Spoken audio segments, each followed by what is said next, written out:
We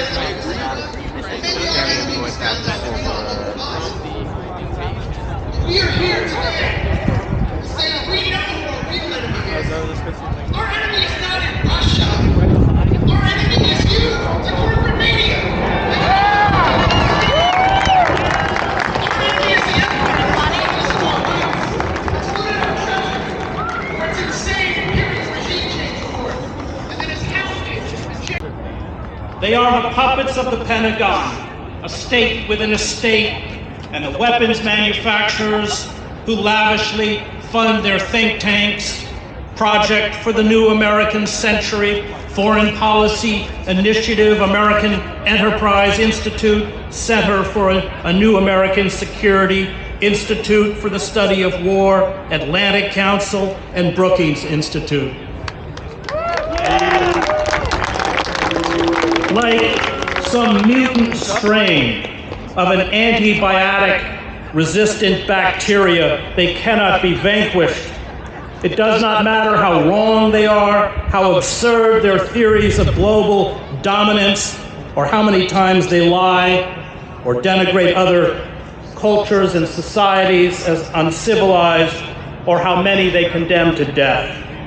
They are immovable props, parasites, vomited up in the dying days of empire, ready to sell us the next virtuous war against whoever they have decided is the new Hitler. The map changes, but the game is the same.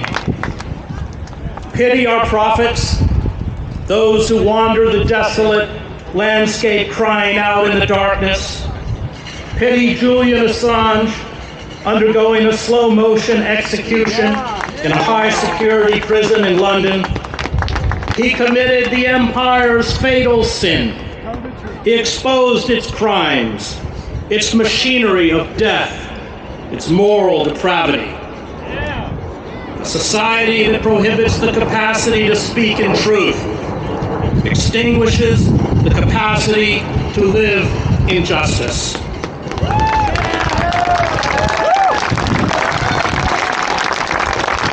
Some here today might like to think of themselves as radicals, maybe even revolutionaries.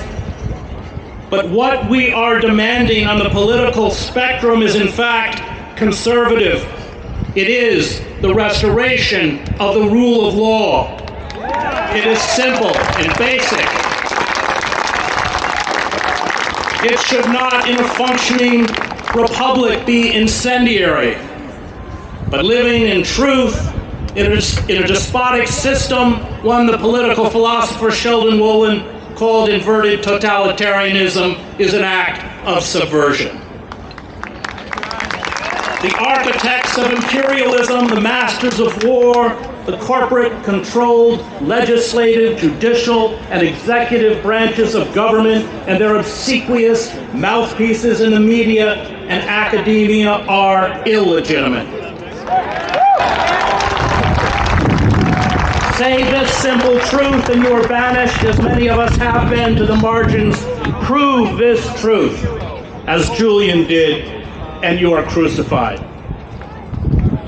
Red Rosa now has vanished too. Bertolt Brecht wrote of the murdered socialist Rosa Luxemburg. She told the poor what life is about, and so the rich have rubbed her out. We have undergone a corporate coup d'etat, where the poor and working men and women, 60% of whom lack $400 to cover an emergency expense, are reduced to chronic instability. Joblessness and food insecurity are endemic. Our communities and cities are desolate. War, financial speculation, constant surveillance, and militarized police that function as internal armies of occupation are the only real concerns of the state.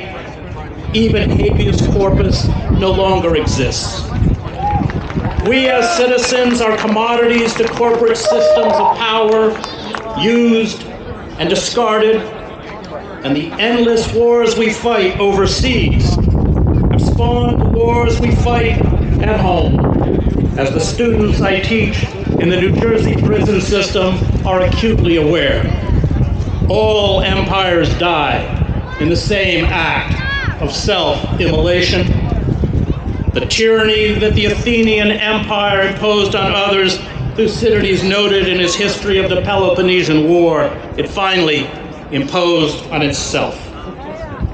To fight back, to reach out and help the weak, the oppressed, and the suffering, to save the planet from ecocide, to decry the domestic and international crimes of the ruling class, to demand justice, to live in truth, to smash the graven images is to bear the mark of Cain. Those in power must feel our wrath, which means acts of sustained, nonviolent, civil disobedience, social and political disruption. Organized power from below is the only power that can save us. Politics is a game of fear, and it is our duty to make those in power very, very afraid. The ruling oligarchy has locked us in its death grip. It cannot be reformed. It obscures and falsifies the truth. It is on a maniacal quest to increase this obscene wealth and unchecked power. It forces us to kneel before its false gods. And so, to quote the Queen of Hearts, metaphorically of course, I say, off with their heads.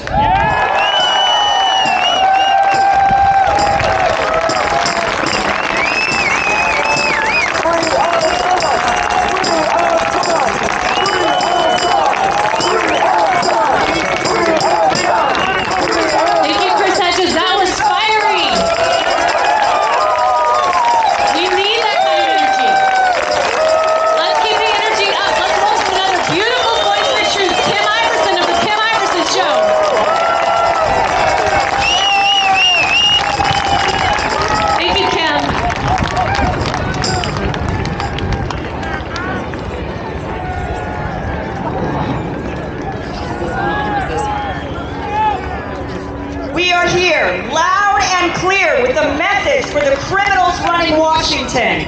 The America we love doesn't march us into world war, debilitating an entire generation's future.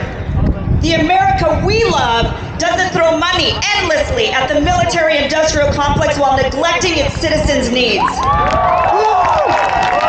The America we love doesn't make money off of global death and destruction.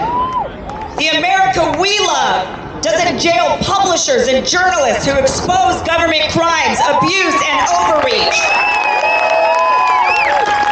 The America we love doesn't use her might to intimidate and destroy other nations, ultimately holding back human beings from living a life of dignity.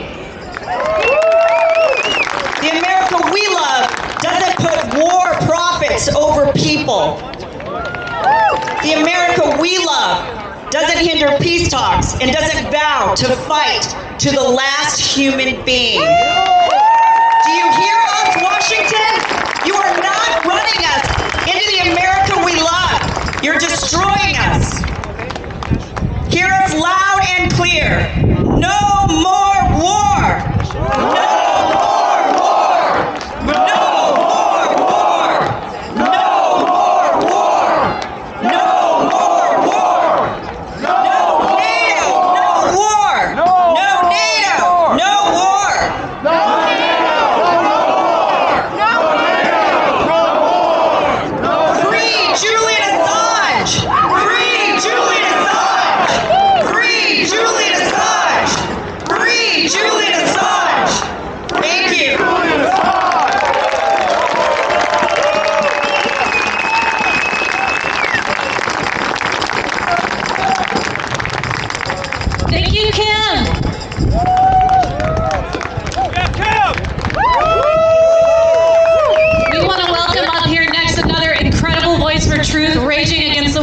machine. Let's welcome Garland Nixon, political analyst and radio talk show host.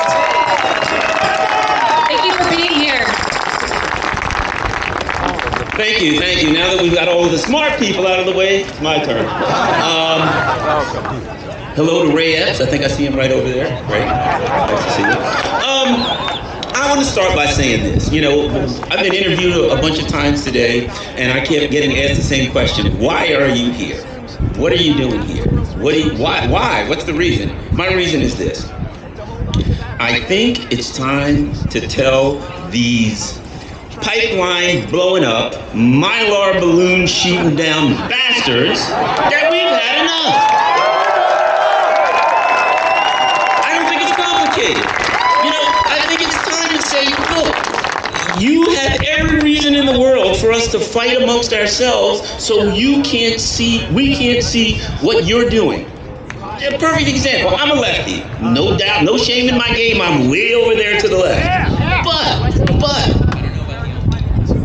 when I grew up, my dad was a longshoreman. He put on a hard hat and he went out in the cold. Then on the weekends, he was a mechanic. He'd lay under cars and work under cars and do things like that. Then I started a job. I became a police officer. And I was a police officer for many years. But I'm a lefty and I'm way over there, and you're not supposed to like me. I'm not supposed to be a person that you can agree with and work with. Why? Because I'm a lefty and there are some areas that we disagree. But I will guarantee you that there are people here who hear my story and say, my dad worked under a car. My dad wore a hard hat. Maybe we didn't have much, maybe we did. My dad had beagles. You know why? Because he was a rabbit hunter, and he went out and he hunted rabbits. He was in a union. He was a lefty. The Longshoreman Union is the left of left union. But there are a lot of people sitting here who hear the story and say, you know, I'm told we're not supposed to have anything in common and we're not supposed to work together. But that life kind of sounds like my life because it's an American life. But it is not the life of these pipeline bombing, mylar balloon shooting bastards, these elite ruling class people who are putting all of our lives in jeopardy.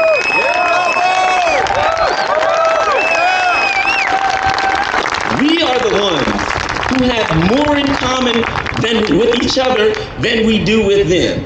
And we're waking up. And the mainstream media didn't cover this. This is what? Alternative media. People are migrating to alternative media because they've had enough. They're tired of being lied to constantly. They're tired of being looked down upon by these elitists. So I'm here today to send a message to everyone. Look, there's people on the left, there's people on the right, there's going to be people that you disagree with. But if you sit down and talk to most Americans, you'll find your life is not much different than theirs. And the way you see the world is not a whole lot different than theirs. And when that happens, and it's happening now, we can come together. And we can take a government that is completely decoupled from the constituents, that does not represent us in any way, and we can force them, once again, well, if they ever did, but we can force them to do the things that we want them to do, to work for us, and we can stop this war machine, and that's what we're going to do. This is the beginning of it. It's going to happen. Thanks, everybody. Free Julian Assange!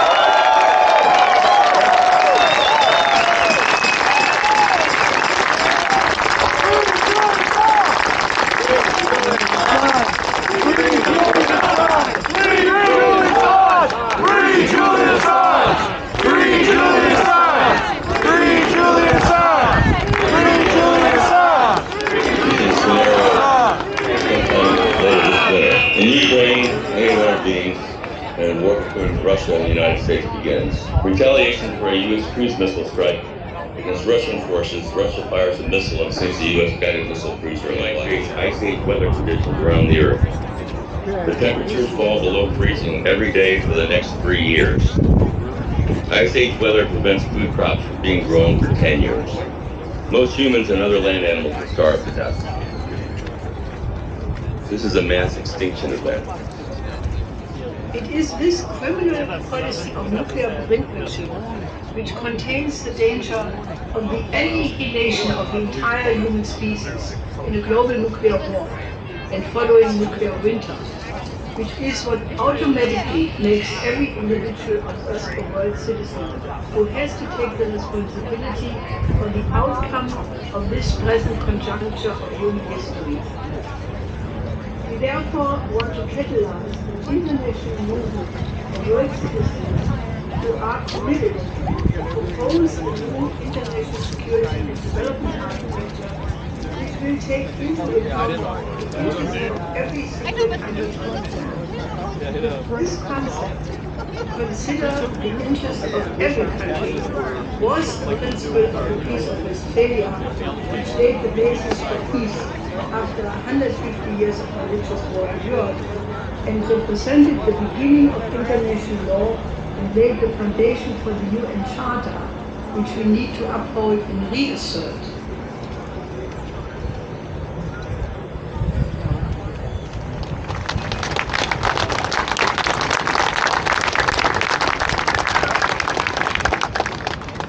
All right, let's welcome our next speaker.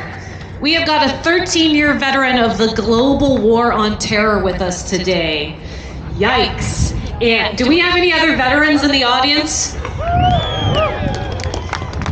You guys are a greatly underutilized demographic. We should be having veterans front and center and speaking out against these horrendous wars. So let's welcome Dan McKnight to the stage, a veteran of the global war on terror and chairman of Bring Our Troops Home. Thanks for being here, Dan. Thank you so much, Angela. My name is Dan McKnight. I'm the chairman of a veterans organization called Bring Our Troops Home. And we advocate for Congress to reclaim their authority and never let a single president, man, woman, Republican, or Democrat ever take our country into war again. Congress must be the only body, the representatives of the people, to properly debate and declare war. If war is necessary, let the representatives of the people do it. You know, I hate coming to Washington, D.C. I hate it. It's where our once humble government, limited government republic came to die. It didn't die because the people voted for it to die, or because the age-old ideas are now valueless. It was murdered. It was murdered by a concept that Americans don't understand. It was murdered by an establishment that only serves their own self-interests. I ask you, when was the last time something good and decent came out of Washington, D.C.? This is where it was decided, based on lies, to take our country into war in Iraq, and in Afghanistan, and Syria, and Yemen, and Kosovo, and Korea, and Vietnam, and if we don't do something soon, in Ukraine. This is where it was decided that the Fourth Amendment just simply didn't matter, and our government can spy on us without a warrant. This is where it was decided to imprison and torture journalists like Julian Assange and pressure media platforms to ban anyone who dissents with the war party's narrative. It's my contention that only problems start in Washington, D.C. There are no solutions in this town. So why are we here?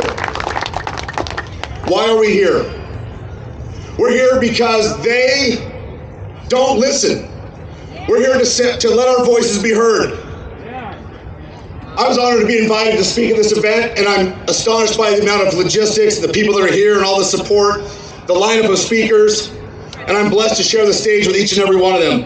Every person here is passionate about ending our endless and undeclared wars. But today, I want to present you with parallel action. In addition to the marches and the rallies and the signs and the DC-focused activism, I don't know if any of that actually grows our movement. We have to take the lever of power back to where we have the most effect. My organization, Bring Our Troops Home, is the vanguard of the Defend the Guard legislation. Defend the Guard is a state-based legislation that would prohibit a state's National Guard from being deployed into active combat duty overseas, absent a declaration of war from Congress.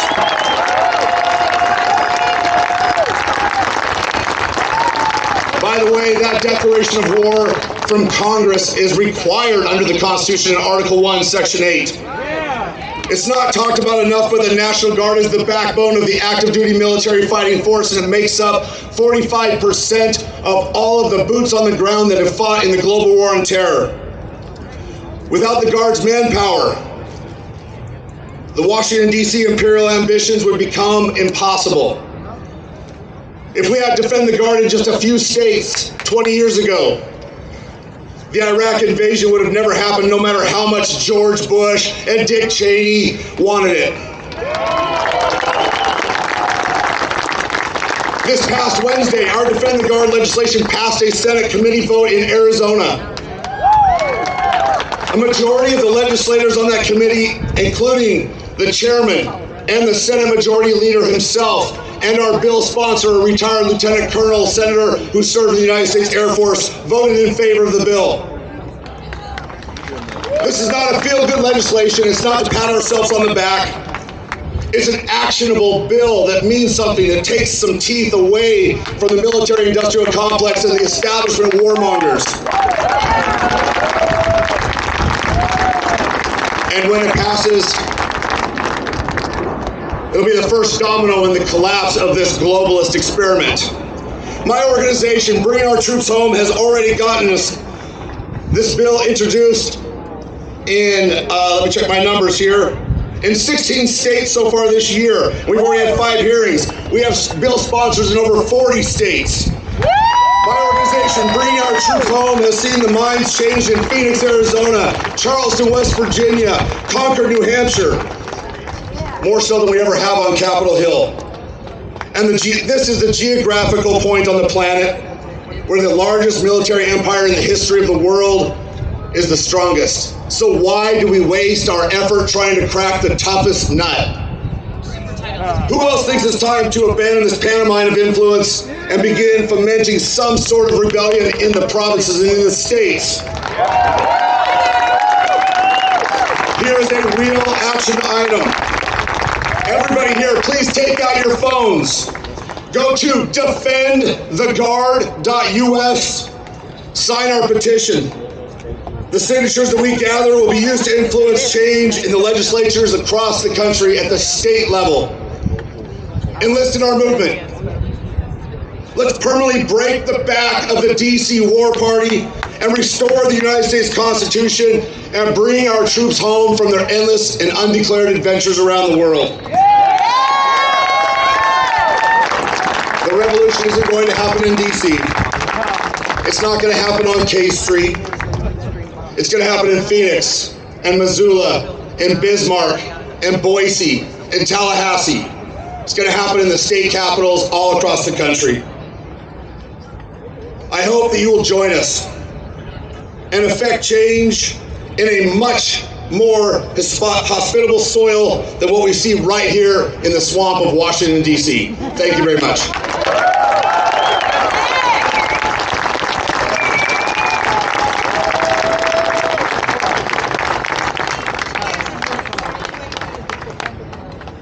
All right, next up, we have a speaker who just ran against Chuck Schumer, our favorite, in New York. This is Diane Sayre with the Schiller Institute, and she's here to rage against the war machine.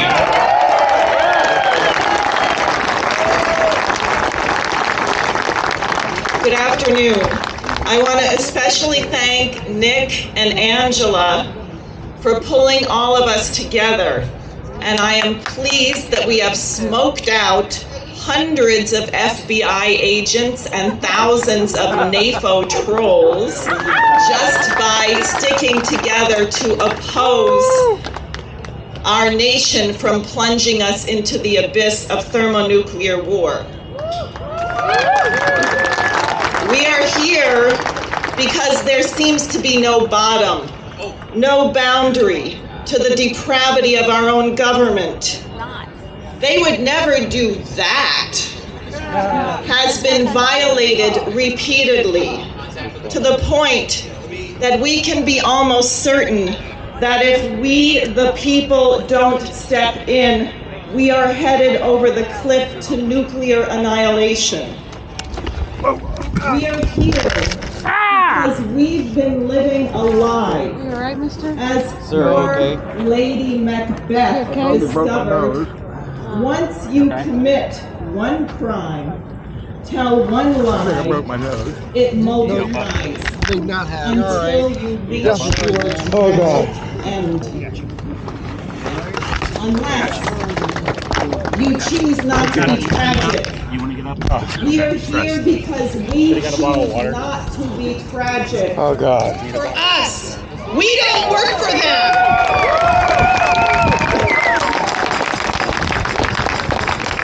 I want to leave on this note. Free Julian Assange! Free Julian Assange! Free Julian Assange! Free Julian Assange!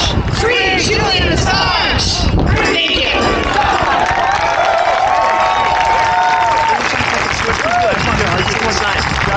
Oh, I'm stupid. I thought that was a sign. Thank you, Tara! I'm such a jerk. I'm sorry. All right, next up, we got a very special guy. This is Jackson Hinkle of The Dive, and he's here to tell you why we need to stop this war. Jackson Hinkle! Washington, D.C., how we doing? Look at all of you. You're beautiful. You're beautiful. We got leftists, we got communists, right-wingers, conservatives, paleo-conservatives, libertarians, Green People Party. We got everyone here today, and you look great. So listen, I know there's a little controversy about me speaking, but the truth is that we are here today because we oppose war and we want peace. It's as simple as that. Okay? And when my ancestors came over to America on the Mayflower and they fought in the American Revolution, they didn't want war either. They wanted peace. When my grandfathers fought against Nazis in World War II and put their lives on the line, they did not want war. They wanted peace. And that's why we are here today.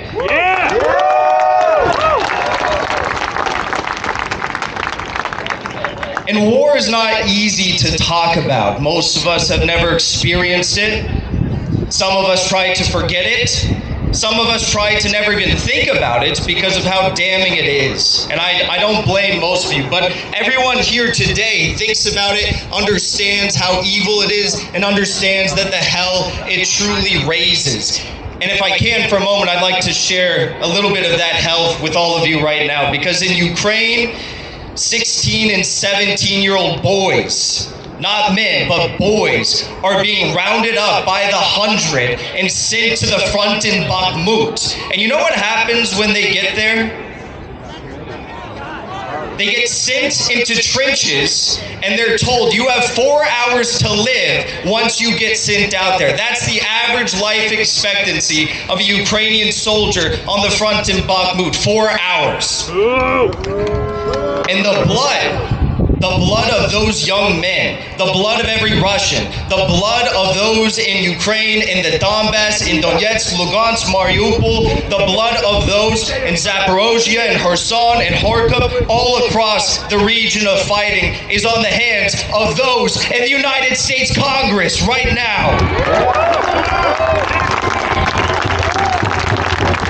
The suits that they wear are drenched in their blood. The food that they eat is a blood stew. The halls of Congress that they go vote in to send $10 billion more to Ukraine, the roofs are dripping with the blood of those Ukrainian soldiers. And if you listen closely, you can hear it right now. Okay. So I want to leave you with something right now, because people often ask me, what is it that we can do? We're on the precipice of World War III. What is it that we can do? We want peace with the Russians. We want to build a new multipolar world. We want peace. We want prosperity. We want to lift the global masses out of poverty. That's what we all want, right? But there's a select few. There's a select few who understand that if they take us to World War III, and if they toy around with the idea of mutually assured destruction and nuclear Armageddon and hundreds of thousands of lives being lost, they stand to make a lot of money. That's right. So, what I need you all to do from this point onward is to continue this energy you have here today. Fight the information war. Demand not one more bullet, not one more tank, not one more gun, not one more piece of artillery, not one more dollar, not one more penny be sent to the Nazis in Ukraine. Demand peace. Thank you all for being here. Continue this energy.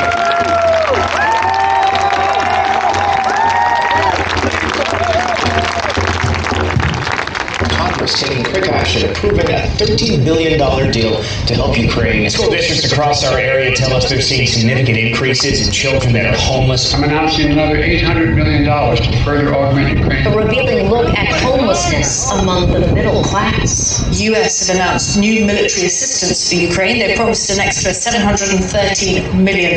We experienced as a county a 22% increase in homelessness. The Senate overwhelmingly passing a new $40 billion Ukraine aid bill. We are learning the homeless problem we are seeing in Knoxville is growing at an alarming rate. The U.S. is sending an additional $700 million in military aid. We're in dire straits. We don't know where we're going to go. We have no savings. The U.S. is sending an additional $1 billion in weapons and aid to Ukraine. The CEO of the Coalition for the Homeless of Central Florida tells me this is a scary trend. Pentagon announcing today it's sending a new $450 million military package to Ukraine. Tonight we are going in depth on the issue of homelessness, of course, a growing problem here in Colorado. The U.S. is sending an additional $400 million in military aid. Rising housing costs and inflation are leading to more people living on the street. The United States is sending another $1 billion in military aid. 69,000. That's how many people are homeless across LA County. A new aid package is going to be announced tomorrow, including an additional $3 billion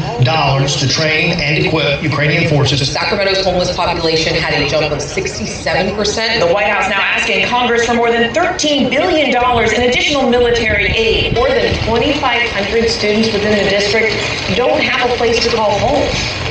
Yeah, Katie, and that's about more from last year. Well, the Biden administration preparing to send another $600 million military package to Ukraine. There's a stark warning from city officials tonight as they're seeing a record number of families out on the streets. $275 million to meet Ukraine's critical security and defense needs. One LA County city is close now to declaring a state of emergency over homelessness. The White House is also asking for $37.7 billion to fund the war in Ukraine. Housing prices are up 17% from the previous year, and you can see the fallout of that just right behind me here.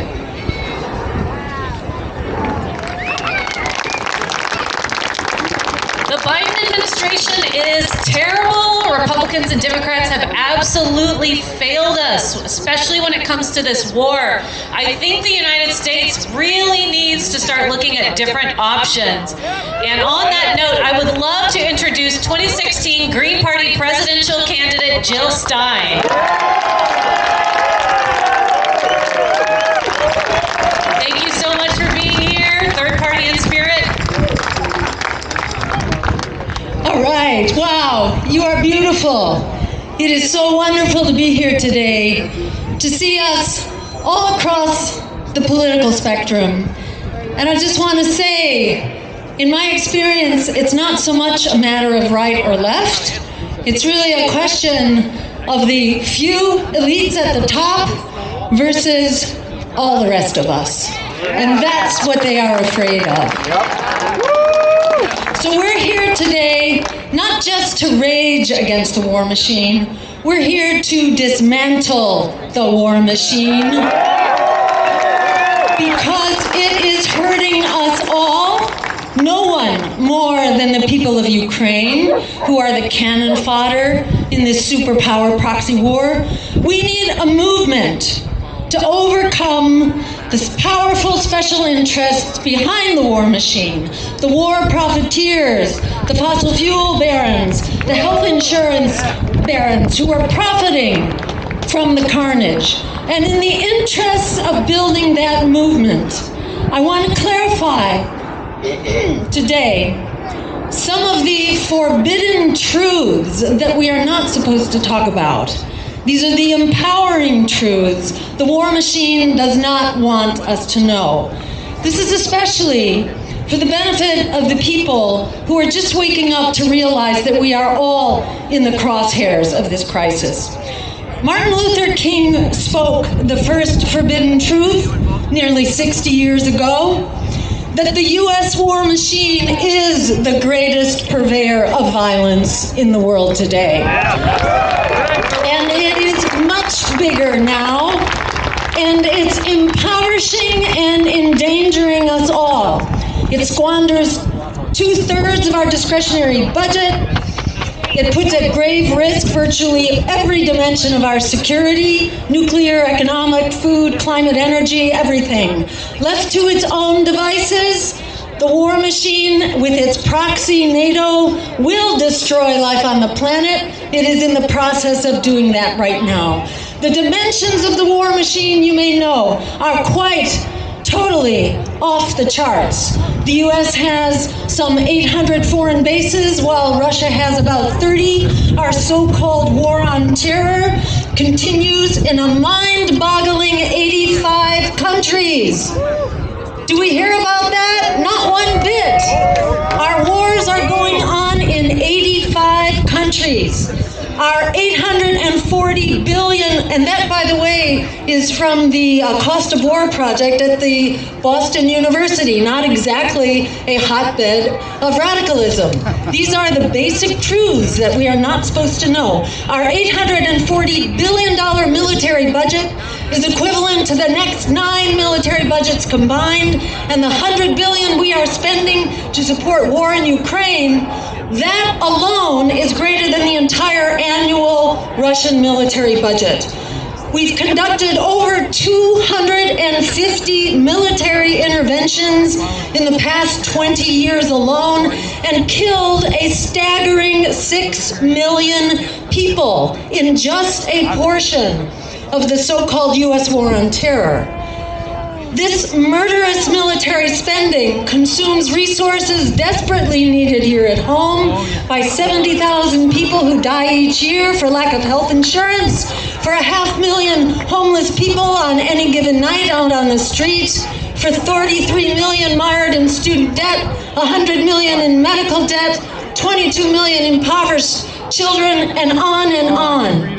U.S. imperial aims are clearly stated in our official military policy known as full spectrum dominance, an all-purpose declaration of war for all time against all economic and military competitors, friend or foe, which leads to the second forbidden truth, namely that the U.S. empire has been provoking war with Russia for decades. However murderous and illegal the Russian invasion is, and all wars are murderous and almost all wars are illegal, that Russian invasion was a provoked response to an even bigger, more murderous, illegal game plan of the U.S. empire, in which defeating Russia is just one small part. So yes, Russia illegally invaded Ukraine, but did so with a gun to its head, or in this case, nuclear-compatible missiles to its head. When the roles were reversed and Russian nukes were at our doorstep in the Cuban Missile Crisis, our response was what? It was to begin immediately launching nuclear war. That puts Russia's invasion in perspective and makes it rather moderate by comparison. Khrushchev and Kennedy had the good sense to back off and negotiate. We need to follow their example now.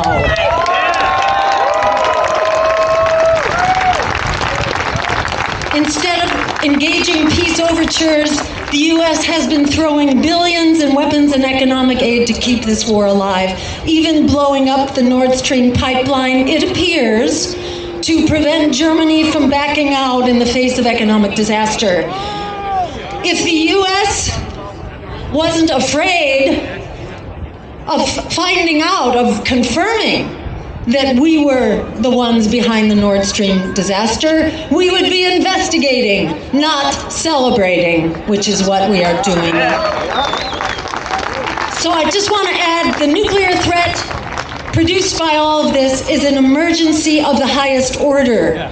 And we are all in the crosshairs of this emergency. Yet our leaders are playing a game of nuclear chicken, pretending nuclear war is winnable. If as few as 100 nuclear bombs are dropped, that alone is enough to trigger nuclear winter, which means most of us are going and we're on our way out. So this is absolutely unacceptable. Also, the Ukraine conflict is accelerating destruction of the climate, which is already at the brink of collapse. The bottom line is this war and the war machine that it's a part of are endangering and impoverishing all of us. Martin Luther King had it right, not only about the U.S. being the greatest purveyor of violence, but also that militarism doesn't stand alone. It is joined at the hip with what Martin Luther King called the triple evil of militarism, racism, and materialism. That's why the crisis of empire is inseparable from the crisis of racial and economic equality and the crisis of democracy that allows our policies to be bought and paid for by the highest bidders, in this case Wall Street and the war profiteers. On each of these crises, we have hit the breaking point. For that reason, and the practical matter of reaching critical mass, we need a broad movement for peace, justice, and democracy. With us against the political and economic elites, the 1% against the 99. We need that broad movement. And as a first step, we need an immediate ceasefire and negotiations to ensure the security and autonomy of all parties as provided in the Minsk Accords. This is not rocket science. As Frederick Douglass said, power concedes nothing without a demand. It never has, it never will. We are here today to build that demand until it cannot be denied. Our very lives depend on it. Thank you so much for making it happen.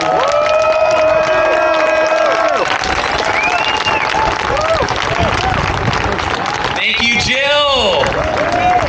How's everyone doing? Does this feel good to be here in D.C. raging against the war machine? We got a lot more great people you're going to hear from. Next is Gerald Celente. He is the publisher of the Trends Journal and the founder of Occupy Peace. Gerald Celente.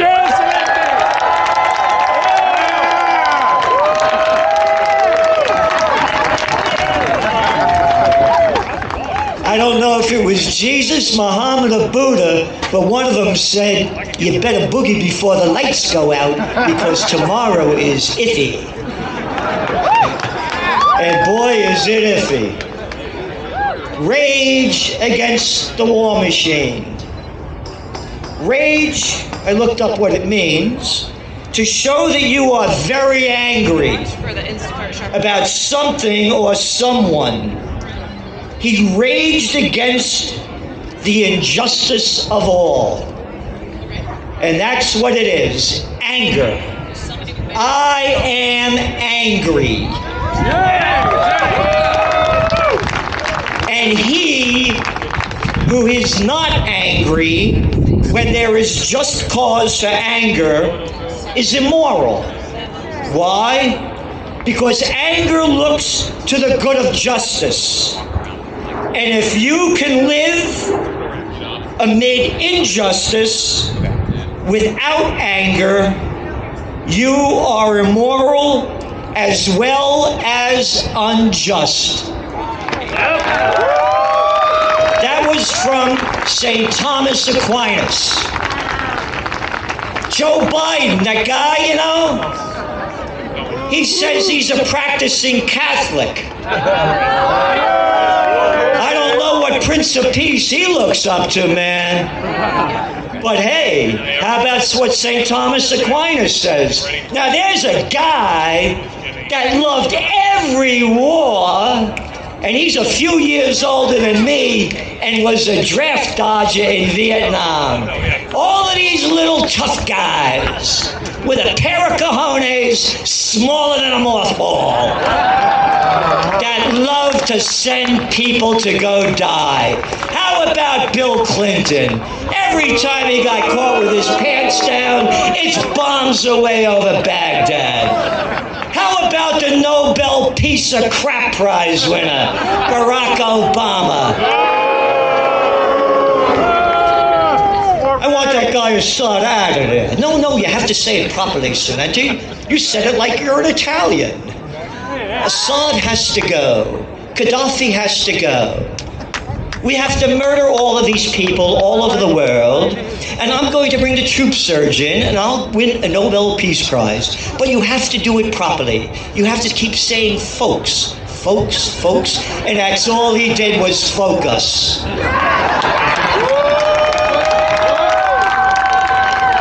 I am angry at the mainstream media prostitutes. These little media whores that get paid to put out by their corporate pimps and their government whoremasters. All they do is keep selling war, hate, fear, and hysteria. They ban us who speak for peace, love, facts, and freedom. The big story making the news. Vice President Kamala Harris announced that the United States formally determined that Russia committed crimes against humanity. Hey, Harris, did you like the Iraq War? How many people did Miss Stein say America's killed? How about those crimes against humanity? And where's the Cartoon News Network, CNN?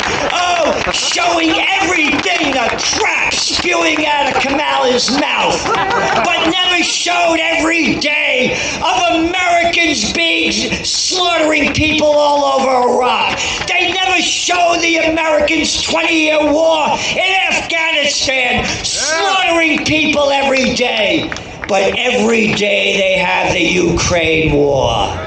Every day they're media pimps. I am angry.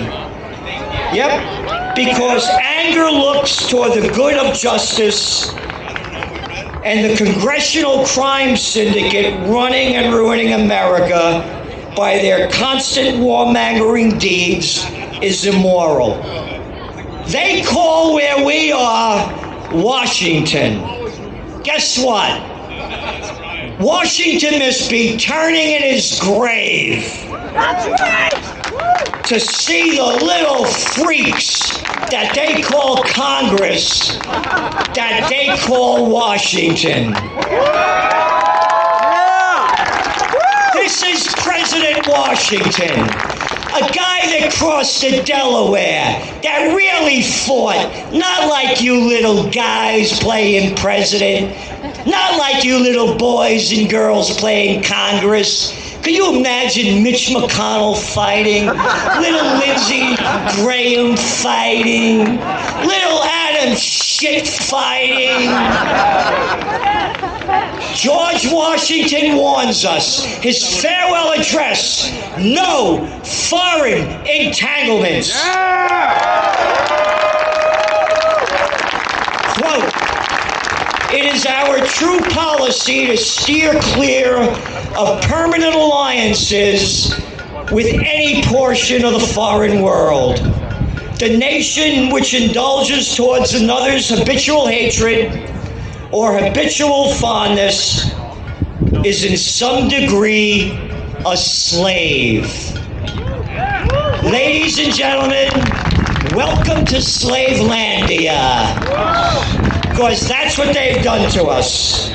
The plantation workers of Slavelandia. Jill Stein and others gave all the facts about how the war machine is robbing us of our money. And look at the lives of what's happening in this country. I launched Occupy Peace nearly a decade ago. And I've had a number of peace rallies. Our platform is honor the founding fathers, close up all of those bases overseas, and bring the troops home. Secure the homeland with our troops. Give them skills, put them to work rebuilding our third world rotted infrastructure. And then finally, you want to go to war?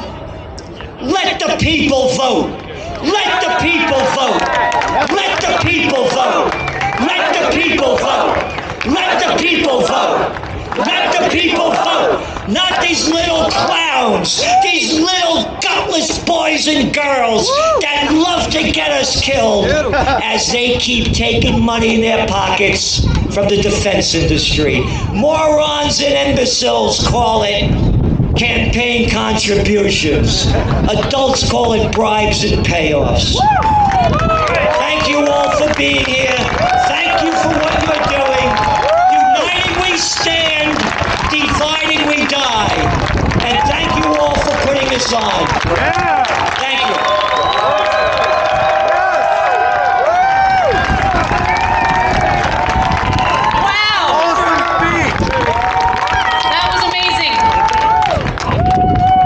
Let's keep that energy up. I want to welcome to the stage Dan Cohen, correspondent for Redacted. Broadway performer, all-American irritant to the powerful. She's coming up. She's going to be performing for us, and she's going to be introducing Jimmy Dore.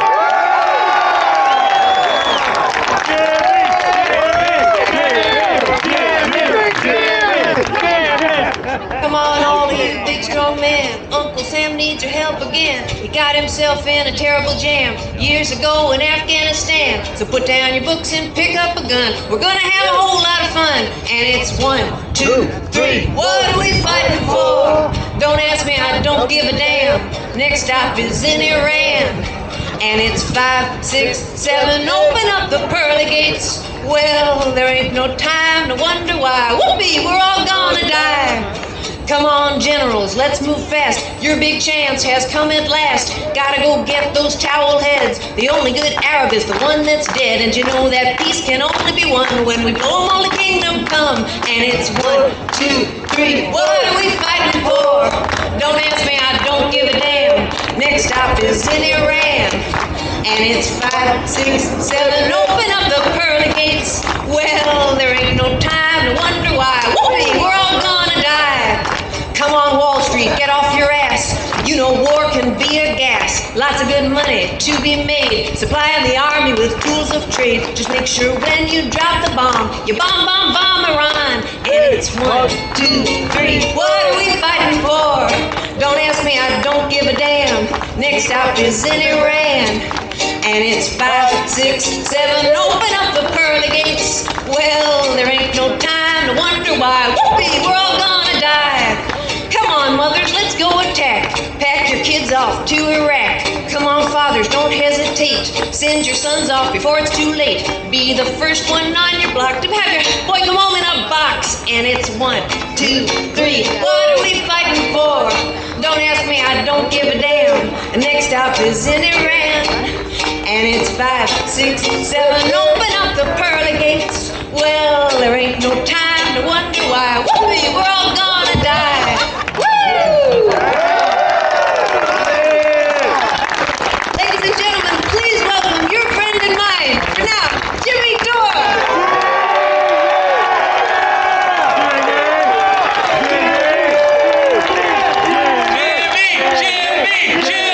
Jimmy! one more time. It's great to be here. It's really encouraging to see so many people come out like this. It really warms my heart. And it reminds me of my best friend, Barry Crimmins, who was a hilarious and courageous comedian, a staunch critic of the U.S. government. And I know if he was alive, he'd be here today. Microphone! Turn him up! There's a balloon. Turn him up! Microphone! Turn him down! How about this? Is this better? Can I put this in here? Oh, well, my feet. Hold on. 24! All right, so I'll hold this. So I've been thinking of my friend Barry Crimmins. He was a hilarious and courageous comedian. He was a staunch critic of the U.S. government, who I know if he was alive would want to be here today. And people would always ask him, hey, if you don't like America, why don't you move to another country? And he would say, because then I'd become a victim of our foreign policy.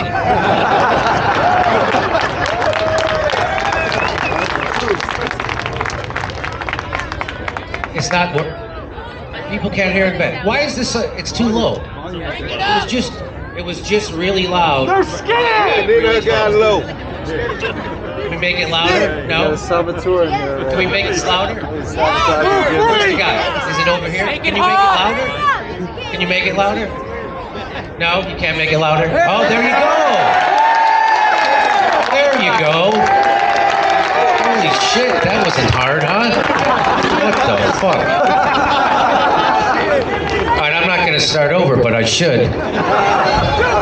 Start over? All right. So I'm reminded, when I look out here, of my friend Barry Crimmins, who was a hilarious and he was a courageous comedian. He was a staunch critic of the U.S. government. If he was alive, I'm sure he'd be here today. People would always ask him, hey, if you don't like America so much, if you're such a critic, why don't you move to another country? And he said, I would, but then I'd become a victim of our foreign policy. Joke worked twice. He used to say there's a reason why there's no viable third party in America. It's because corporations don't want to cut a third check. And that's a shame, because the two parties in America that we have just ain't cutting it. They both support sending over $100 billion to Ukraine. We could have spent that money saving lives with universal health care, but instead we spend that money taking lives overseas, which is our specialty. We send them what we call foreign aid. Foreign aid, that's money to another country. We drop care packages on their heads from the sky, but it's not full of food. And the only money we have left over, we're going to spend shooting down hobby balloons. Can you imagine if the Independence Day was just about balloons? I mean, the movie. Right? The aliens are invading, and man, they are taking their time. At least Macy's figured out how to make a balloon look like somebody. They could attack us with Superman or something. Would Mickey Mouse's adorable ears eavesdropping on our cell phone conversations be so much worse than the NSA? I don't think so. Do you know we could end this war today through diplomacy, but our politicians want to enrich weapons manufacturers so they keep donating to them to the tune of $100 billion. Chris Hedges has called America a mafia state. Systems of governance that are seized by a tiny cabal become mafia states. The military-industrial complex and the Ukraine war represent an orgy of looting and corruption. America is the most powerful mafia that has ever existed. And the hitmen in that mafia have military pilot licenses. The difference between our government these days and the mafia in the 1940s, well, the mafia in the 1940s helped defeat the Nazis. They used longshoremen and union leaders. It's a sad day when you can't even trust the mafia anymore. Do you know what America really needs? We need to take the money out of Ukraine and give it to everybody here so we can buy a balloon and a gun. That's the only way we can settle this. We all need to be floating around shooting each other down out of the sky. Better yet, the guns shoot vaccine syringes. Yeah, that's America. Eat boosters, you motherfuckers. America is so corrupt, even our Peace Prize winners are war criminals. Barack Obama won a Peace Prize and he immediately ramped up the war in Afghanistan, starting bombing Libya, put a hit on Osama bin Laden, dropped 26,000 bombs in Syria. And that's the thing about those Peace Prizes. Nobody ever tries to win a second one.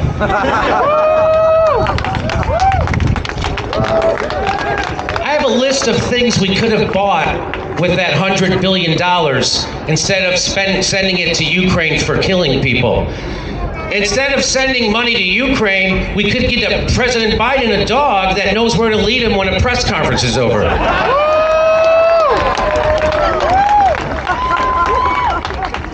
We sent enough money to Ukraine to buy everybody a tank of gas. For all the money we've given to Ukraine, do you know how many eggs we could buy? Almost a dozen. With $100 billion, you know, they could say you could end homelessness for $20 to $40 billion. We could have ended homelessness, then restart homelessness, then say we were only kidding, and then end it again.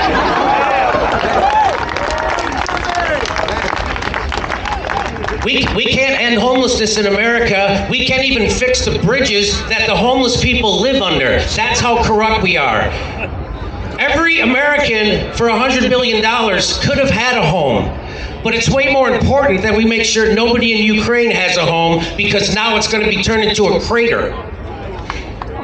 We could give every homeless person in America $160,000. Or, if we want to help Americans but still show our support for Ukraine, we could buy every homeless person in the United States 7,000 Ukraine flag fleece blankets. We could have used that $100 billion. $100 billion would have provided universal health care to all the people in Algeria, Botswana, Morocco, Rwanda, the Philippines, Sri Lanka, Thailand, Romania, Croatia, Mexico, and Peru. Oh, wait. Those countries already have universal health care. My bad. For the $100 billion, we could buy 2 FTX collapses. For $100 billion, we could buy every person on Earth a blue check mark on Twitter. Because shouldn't we all have an equal opportunity to be insufferable assholes? For $100 billion, we could get Chick-fil-A to stay open on Sundays and perform gay weddings. For $100 billion, we could buy an entire separate Russian invasion of Ukraine and have enough left over to pay Hunter Biden's monthly salary for the rest of his life. For $100 billion, we could break the Bank of England 3 times. We could buy every man, woman, and child in America an opportunity to pick something really nice from the Goop catalog. I know I didn't get that joke either. For $100 billion, we could have the entire cast of Shark Tank dropped into an actual Shark Tank. We could pay for 90 Alex Jones lawsuits. We could buy a shit ton of balloons to spy on China and still have enough money left over for complete regulatory capture. Isn't that special? We could have gotten like 5 experimental drugs approved. For $100 billion, we could remake the Marvel Avengers movie with the entire original cast, but as a porno.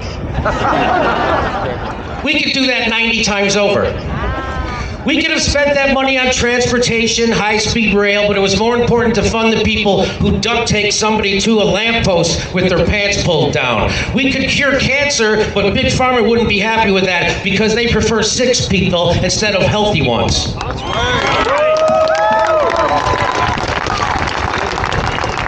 With the money we sent to Ukraine, we can hire an entirely separate new police force to protect us from the current police force.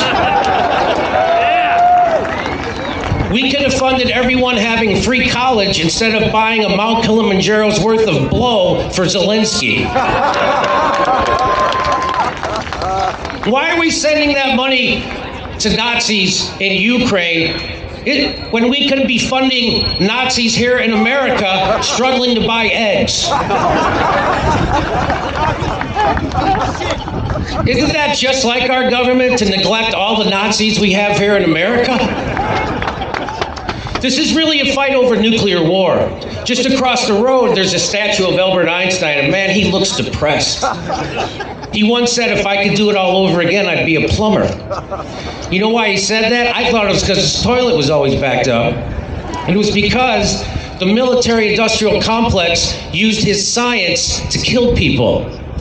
They took Einstein's discovery and used it to melt the skin of Japanese civilians. Entire cities full of children and animals extinguished in less than a minute. Generations poisoned by radiation. Bombs today are much more powerful than those bombs we dropped on Hiroshima and Nagasaki. And I know there's some people who wouldn't show up to this peace rally, this anti-war rally, because of some of the speakers they didn't like on this stage. And I get what they're saying. They're saying, hey, I want to help stop a nuclear war, but